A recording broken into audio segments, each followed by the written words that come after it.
Oi, eu sou o Gabe e esse é o seu manual Anti-Red Pill.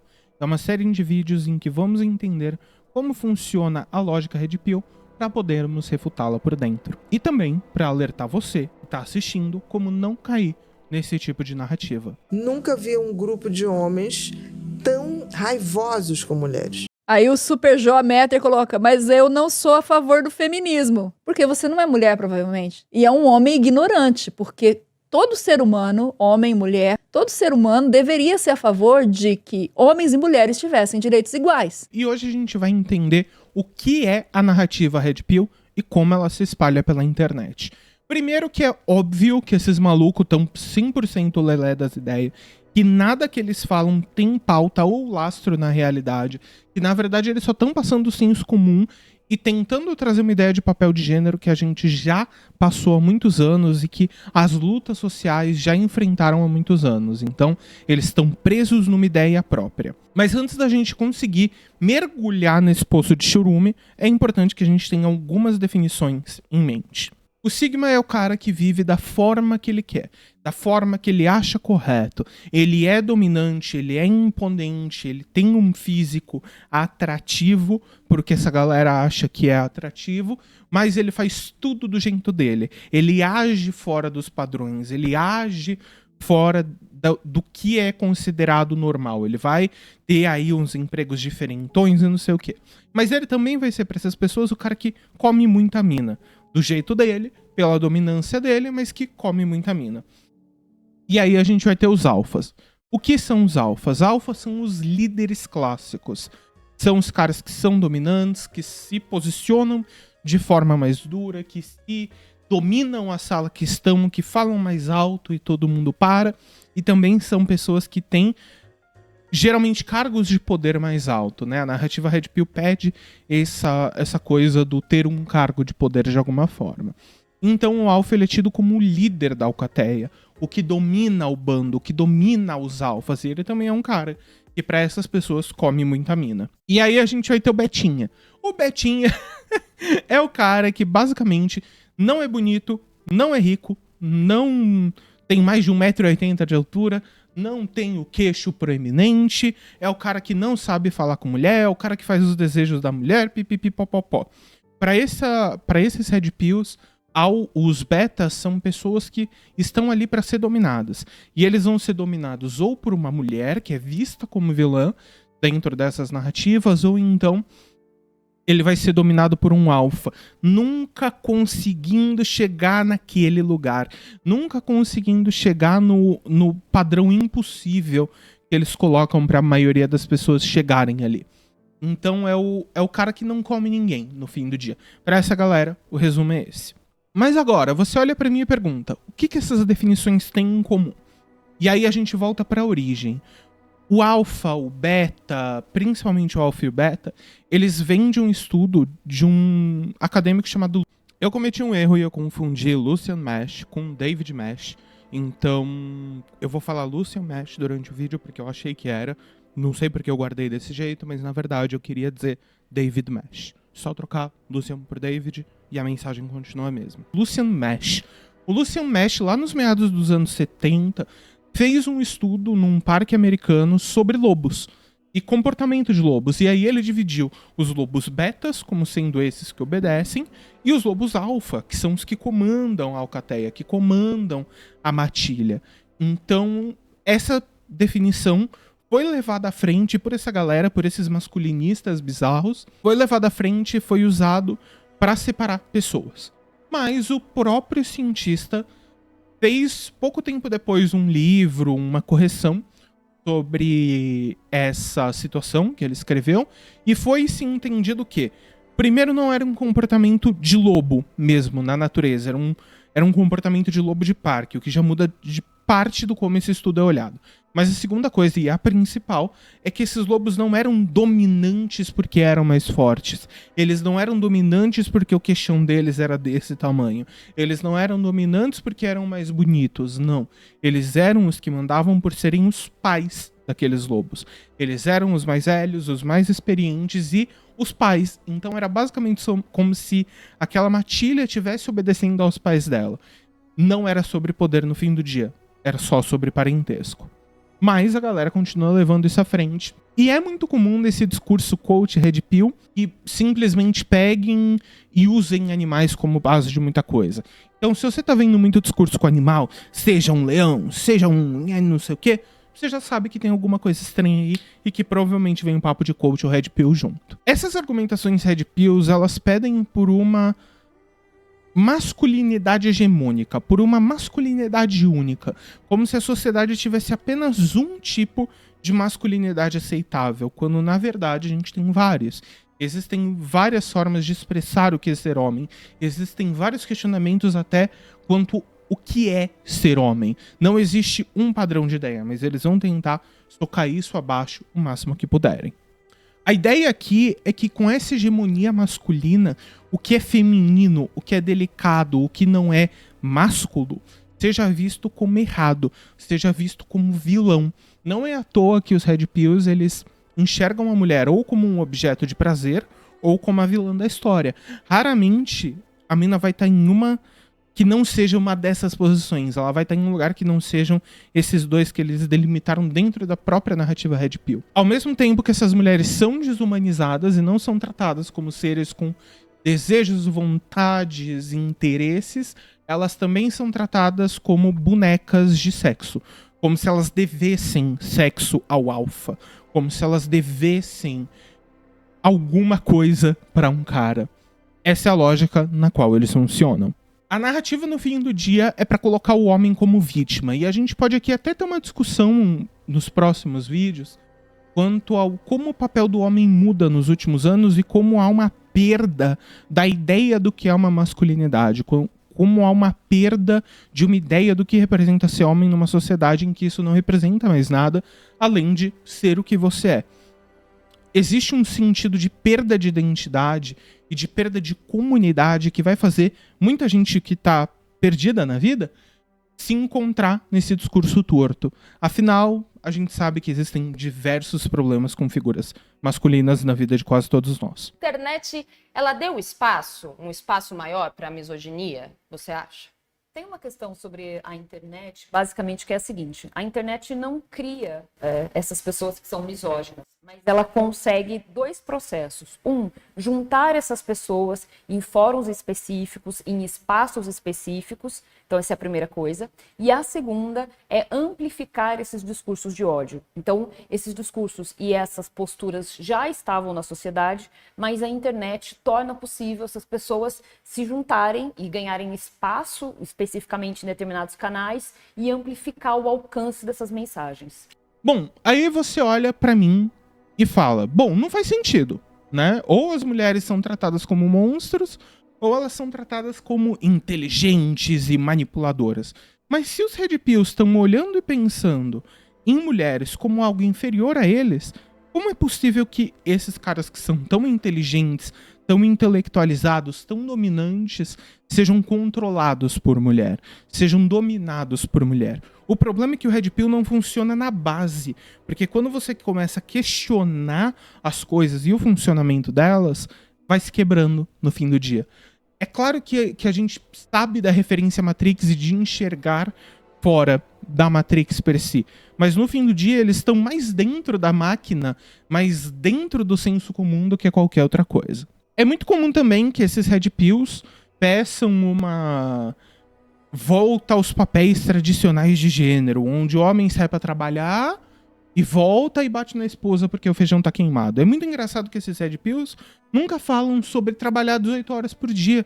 Esses Red Pills nunca falam sobre ir lá e morrer numa guerra. Esses Red Pills nunca falam quanto às obrigações que eles teriam como pessoas. É sempre sobre o papel do outro. É sempre sobre como você pode pegar mais mulher. É sempre como você pode jogar a sua culpa pro outro e não fazer uma reflexão muito profunda com você mesmo do por que você se sente tão afetado por isso? Por que você acha que o problema tá numa mina e não em você mesmo? E eu não tô aqui falando que toda mina é santa, porque tem gente filho da puta, homem, mulher, trans não binário, enfim. Existe filho da puta em tudo quanto é lugar. O problema desses Red Pills é querer colocar isso dentro de um dos lados do gênero. Bom, a gente sabe que por uma lerdeza da esquerda, essas narrativas de direita, elas se espalham muito mais facilmente na internet. E até hoje, a esquerda não entende perfeitamente qual é o melhor discurso para se usar na internet. A gente muitas vezes não tem a profundidade necessária quando estamos falando de algo acadêmico, mas a gente também não tem a leveza necessária quando está falando de um meme ou está fazendo uma graça. No fim do dia, a direita entendeu, e esses canais de Red Pill e loucuras desse tipo vêm sim pautadas por uma linha de direita. A gente vai falar disso no segundo vídeo. Por uma linha argumentativa que é mais de direita, por uma linha argumentativa mais menos aberta e menos tranquila. Tanto que é muito comum você ver a galera que é liberaloide das ideias, a galera que é liberal, defendendo ideologia Red Pill. Existe um padrão aí de comportamento e não é à toa. O Red Pill lá, que fez sucesso com o negócio do Campari, ele fala... Olha o que ele fala. Toda mulher é vagabunda até que se prove o contrário. Ele fala isso. Tipo assim, o cara que fala uma besteira dessa com coragem de botar a cara dele e falar isso num programa, ele tá passando deve ter chegado perto. Não, provavelmente. Não, ele chegou e foi rejeitado. Enfim, parece que o trauma dele vem daí. Mas o fato pra ele se sentir confortável em falar isso, é porque ele ouve gente apoiando ideias que sustentam isso. Isso pra mim é grave, sabe? Isso pra mim é tão grave quanto falar que a gente não pode votar. Pra maioria das pessoas, o que vai movê-las a fazer algo não é o pensamento crítico, mas sim a emoção. E o discurso Red Pill, ele bate muito numa necessidade que é masculina, que não é muito ouvida na sociedade hoje, que é um pouco ignorada na sociedade hoje. E aí esses caras vão pro único lugar onde eles acham que vão ser ouvidos. Eles vão pro único lugar que eles acham que vão ter alguma forma de se expressar seus desejos e suas vontades. E no fim do dia a gente sabe que não é assim, né? A gente sabe que a coisa não funciona desse jeito. É importante lembrar que, segundo a Casa Civil, 90% dos brasileiros hoje têm acesso à internet em suas casas, sendo ela por um provedor de internet, tipo Vivo, TIM, ou algum provedor local de onde você more, ou por coisas como 4G. E, de verdade, não existe uma educação de internet necessária, não existe uma educação de uso necessária. Então a internet acaba virando um grande pesqueiro de pessoas desesperadas. A internet acaba se tornando um lugar muito interessante para essas narrativas com pouco lastro na realidade e muito lastro na emoção acabarem em si adentrando na cabeça das pessoas, acabarem a cada dia, aos pouquinhos, irem se colocando, irem tentando se trazer como verdade, soltando um livrinho aqui, vendo um vidinho ali, e essas coisas continuam. Então, não usar a internet de forma correta, sem checar os fatos, checar a historicidade do que está sendo dito, você acaba caindo nesse tipo de narrativa. E todo mundo, por mais esperto e queixo pra cima que seja, está sim possibilitado de cair nessa situação e de cair numa narrativa desse tipo. Ninguém tá livre disso. A gente sempre tem que tomar muito cuidado com o que está sendo dito e com o que está sendo falado para não cair nesse lugar. Vamos aqui então criar duas situações hipotéticas juntos. A primeira sendo: o menino de 14 anos se apaixonou pela amiguinha e a cortejou por dias a fio. Ela nunca disse diretamente que não, mas também não disse que sim. O Joãozinho então vai ficando cada vez mais estressado por ser usado por uma menina como Step. Ele se enfesa e decide dar um ultimato. Você quer ficar comigo ou não? E aí a mina olha pra cara dele e fala, não. E um não bem redondo. Revoltado da vida, ele vai pensar coisas como: por que ela não quis ficar comigo? Eu fui tão legal, tratei ela que nem uma princesa. Os caras não tá errado não de falar que mulher que é bandido é droguinha. Elas querem aventura, não quer um negócio sério. O que de verdade, tá tudo bem. O Joãozinho tem 14 anos e ele tá aprendendo a regular as próprias emoções. E aí também nós temos o Carlos, de 45 anos, casado há 20. Ele tem 2 filhos e uma esposa. A relação dele com a esposa degringolou, ficou zoada profundamente a ponto de uma separação ser a única solução plausível. Carlos dedicou a vida inteira para trabalhar e cuidar das suas esposas e filhos. A separação quebrou completamente o coração dele, porque todo o seu senso de identidade era ser um pai de família. tudo em sua vida funcionava como se a família fosse o centro da galáxia. A percepção de tempo bate e Carlos percebe que não é mais tão jovem quanto era antes. E o sentimento de perda é extremamente pungente. O que antes era amor por essa mulher se torna desgosto. Esse desgosto pauta suas visões de mundo e relacionamentos. Na percepção de Carlos, ele perdeu metade do que ele tinha para uma mulher que se tornou interesseira.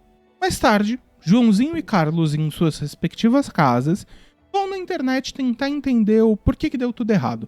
Afinal, Joãozinho sempre via que essa coisa de cortejar funcionou nos filmes e nos animes, enquanto Carlos sente que sua vida foi desperdiçada e entregou seu coração e emoção nas mãos de uma mulher malvada.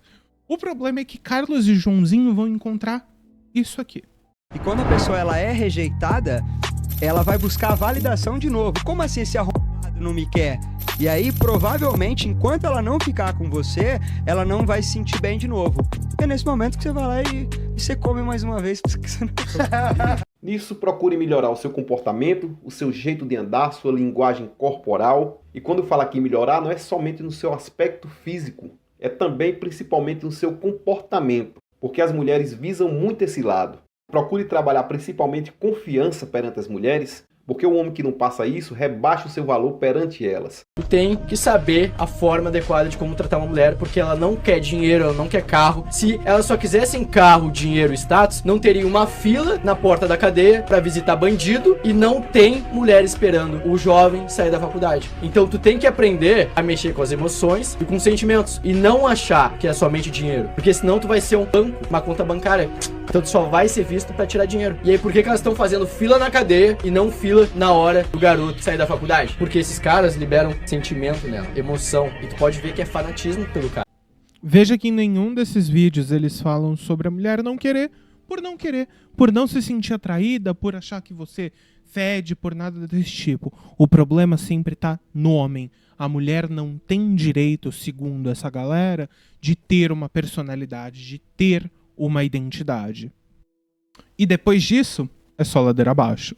Os mesmos caras que dizem ter saído da Matrix são os mesmos que colocam narrativas prontas e fáceis de engolir à frente, que tentam resolver problemas complexos com resoluções simples. Um pouco irônico, não é? A Red Pill nada mais é que um grito de masculinidade. Na verdade, um grito sobre a perda de poder que a masculinidade um dia teve. Mais especificamente, pela perda de poder que homens tiveram em cima das mulheres. Nos últimos 60, 70 anos, muita coisa se mudou e mais foi se entendendo, e ainda se entende, a mulher como um ser próprio, com desejos e vontades. Esse buraco que foi aberto no coração desses Red Pills, ao invés de serem preenchidos com conhecimentos válidos e autocrítica, eles se enchem de teorias da conspiração. É muito mais fácil achar que o mundo inteiro tá errado e você tá certo. É muito mais difícil lidar com a própria frustração e entender a própria fragilidade do que é ser. É muito mais fácil acreditar numa narrativa pronta do que enxergar a realidade pelo que ela é, com tons de cinza.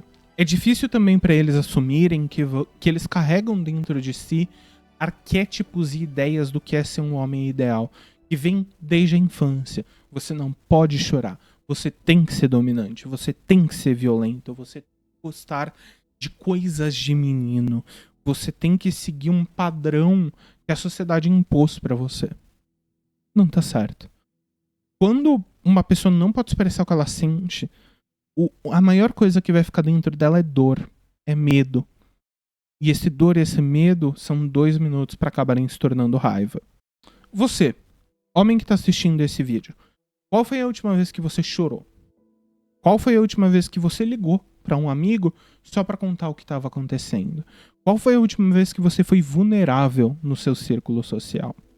E também, por que você evita ser emocional? Por que você evita essas coisas? E pra gente conseguir finalizar o vídeo, eu quero que, por favor, quem assistiu, me contem o que a história de Joãozinho e Carlos tem em comum. Até o próximo vídeo, onde a gente vai descobrir mais entender mais esse mundo Red Pill. Quero saber a opinião da Vanessa sobre conteúdos Red Pill que têm se popularizado na internet. Nojentos, eu tenho vontade de vomitar.